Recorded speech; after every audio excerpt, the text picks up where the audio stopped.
Movimiento indígena CONAIE, Ecuarunari y algunos asambleístas de Pachacutic presentaron en la asamblea un pedido de amnistía para quienes consideran son defensores de la naturaleza y defensores de derechos humanos. Diana Tamain, jefa del bloque de Pachacutic, nos acompaña esta mañana. Bienvenida, muchas gracias por estar con nosotros. Cabe hablar sobre esto cuando ayer precisamente el gobierno presentó en Ginebra, en Suiza, su informe sobre derechos humanos en el marco del examen periódico universal. Y ustedes argumentan que en Ecuador sí se criminaliza la protesta social, y ahí estamos hablando precisamente de derechos humanos también. ¿De qué casos puntuales se refieren ustedes? Porque citan 23 denuncias que afectan a 129 indígenas.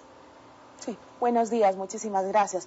Efectivamente, el trabajo que hizo inclusive la Universidad Andina, el trabajo de investigación sobre el ejercicio de los derechos colectivos en contraposición de la persecución política y afectando a los derechos humanos de parte del gobierno, tienen las pruebas debidamente sustentadas, y muestra de ello es el pedido de amnistía que se presentó a la Asamblea Nacional juntamente con la marcha del 22 de marzo.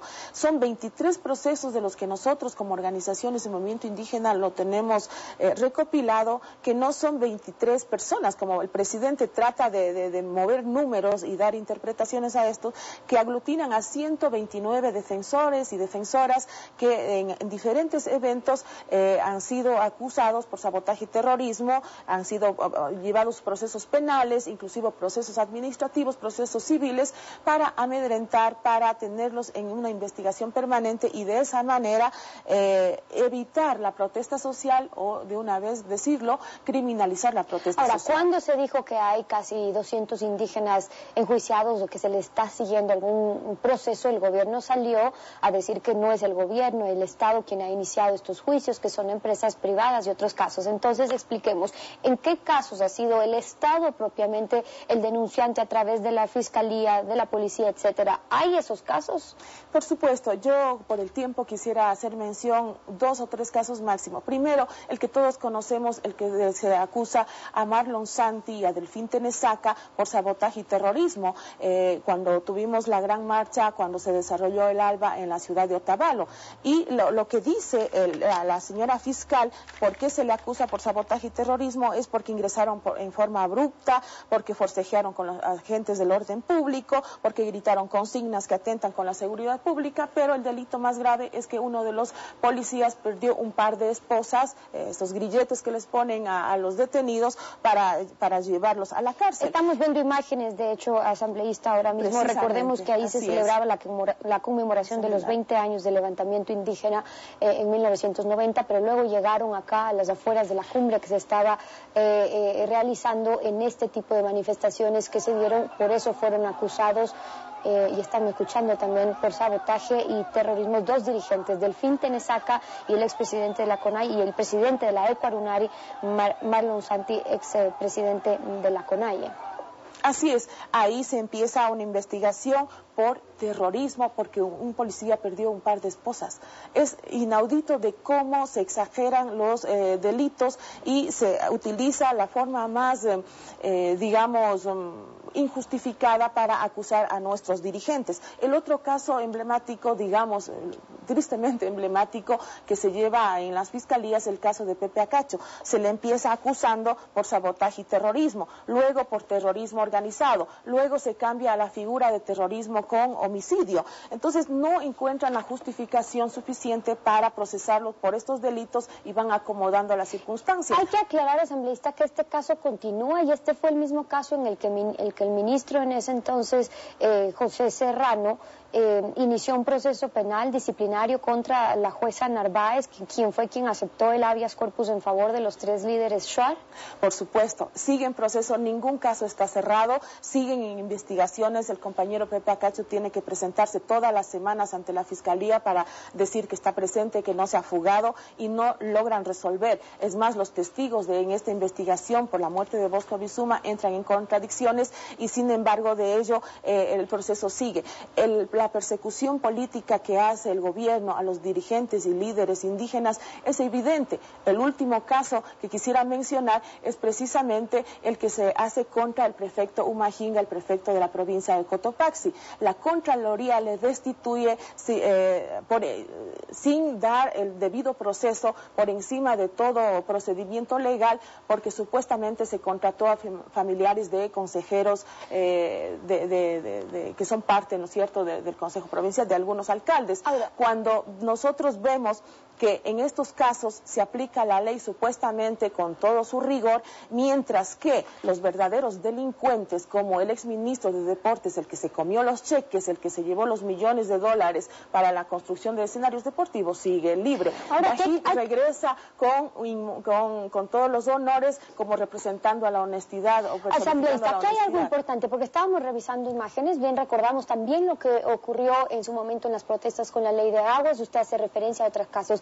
La criminalización estaría en que puede ser que en ciertos casos haya que sancionar. Tampoco es que asambleístas se pueden cerrar vías con manifestaciones sin permisos, portar armas, etcétera. Pero hay artículos en el Código Penal, el artículo 153, por ejemplo, que dice: el que promoviere, dirigiere u organizare manifestaciones públicas en las calles, plazas u otros lugares abiertos sin permiso escrito de la autoridad competente será reprimido, y ojo aquí, con prisión de 1 a 3 meses. Luego el 154 tiene un agravante, dice: si usted va a la manifestación pero también está portando armas, será sancionado con la privación de la libertad de 3 meses a 1 año. Pero lo que resulta aquí es que están aplicando el artículo 160, el que ya habla de terrorismo y sabotajes, con una reclusión de 4 a 8 años.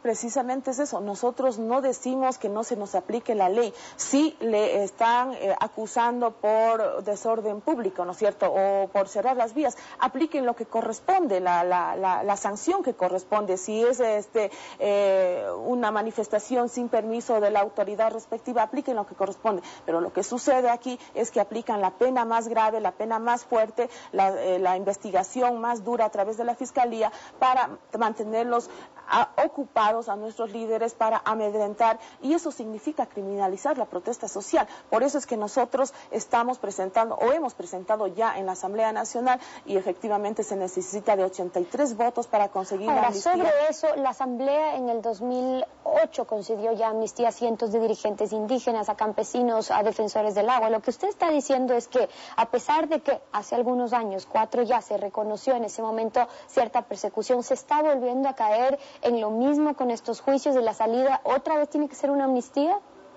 Mire, no solamente eso, estamos nosotros reclamando para nuevos casos. Últimamente se dio hace unos pocos meses la situación de que, a pesar de haber recibido la amnistía algunos dirigentes, el caso de los ciudadanos de Nabón, que ya recibieron la amnistía por la Asamblea Constituyente, tuvieron que volver a la Asamblea Nacional para volver a darles la amnistía, porque los jueces no les dio la gana de hacer efectivo ese perdón que se les dio en la Asamblea Constituyente. Y ahora que en este gobierno se critica las viejas prácticas de la partidocracia, las viejas prácticas de los gobiernos de derecha, ahora se utiliza con mayor fuerza para perseguir a quienes piensan diferente. Y no lo decimos solo nosotros del movimiento indígena, lo han dicho 17 países cuando han cuestionado la situación de la libertad de expresión, la situación de los derechos humanos en Ecuador. ¿Cómo garantizar, en cambio, asambleísta, que con esta amnistía no significa una carta abierta para que mañana, a nombre de defender el agua, su hábitat, oponerse a la minería, etcétera, puedan incumplir la ley, usar mecanismos violentos, incluso de resistencia, o portar armas, cerrar vías, paralizar un país, obstruir el trabajo de empresas, etcétera? Nosotros no queremos de ninguna manera que los delitos que se cometan y que vayamos en contra de la ley o la Constitución queden en la impunidad. Al contrario, exigimos justicia. Y en estos casos que hemos pedido de amnistía, no precisamente se está aplicando la justicia, sino una interpretación a conveniencia del Ejecutivo, a conveniencia del Gobierno, para acallar la voz de luchadores populares, de las organizaciones sociales, de los campesinos, de los movimientos movimientos, en este caso del movimiento indígena. Nosotros por eso decimos, si el delito se cometió en lo que corresponde, apliquen la ley. Porque el delito que se les está acusando, y cierro con esto, es de sabotaje y terrorismo. Y por eso cabe la pregunta, asambleísta, ¿hay organizaciones terroristas en nuestro país? Porque los terroristas cuando salen y ponen una bomba, y lo vemos en distintos países, salen al siguiente día a decir que ellos han puesto la bomba, son terroristas. Mire, hay cosas en este país que están quedando de lado y en la impunidad, como transportar droga con la valija diplomática. Mucho más grave que gritar consignas en contra del gobierno por un líder o por un grupo de indígenas que no están, o de un grupo de gente que no está de acuerdo con las políticas del gobierno, y no pasa absolutamente nada. Traen de regreso a Dajic, que se gastó millones de sucres en ese tiempo, miles de millones de sucres en gastos reservados, y no pasa absolutamente nada. Se les pone juicios con altos costos de indemnización a periodistas que lo que hacen es relatar de los hechos que han acontecido. El hermano del presidente, Fabricio Correa, maneja millones de dólares de forma que va más allá del respeto de la ética, del profesionalismo, y no pasa nada. Pero a los dirigentes que levantan la voz y demuestran su inconformidad, se los acusa de terrorismo. Y esa es la postura de Pachakutik, acompañándonos hoy la asambleísta Diana Atamain. Muchísimas gracias por haber estado con nosotros.